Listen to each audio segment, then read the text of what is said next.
Welcome to Madasaling Pinoy, your prayer partner.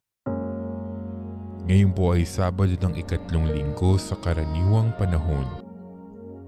Ang mabuting balita ng Panginoon ayon kay San Marcos. Noong araw na iyon, habang nagtatakip silim na, sinabi ni Jesus sa kanyang mga alagad, "Tumawid tayo sa ibayo." Kaya't iniwan nila ang mga tao at sumakay sa bangkang kinalululanan ni Jesus upang itawid siya. May kasabay pa silang ibang bangka. Dumating ang malakas na unos, hinampas ng malalaking alon ng bangka, ano pat halos mapuno ito ng tubig. Si Jesus na may nakahilig sa unan sa may hulihan ng bangka at natutulog.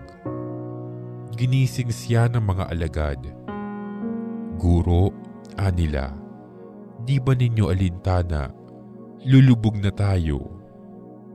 Bumangon si Jesus at iniutos sa hangin, "Tigil," at sinabi sa dagat, "Tumahimik ka." Tumigil ang hangin at tumahimik ang dagat.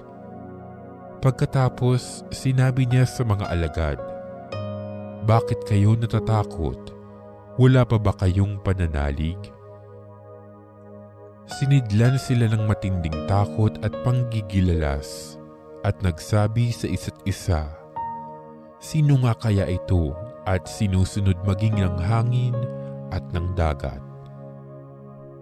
Ang mabuting balita ng Panginoon.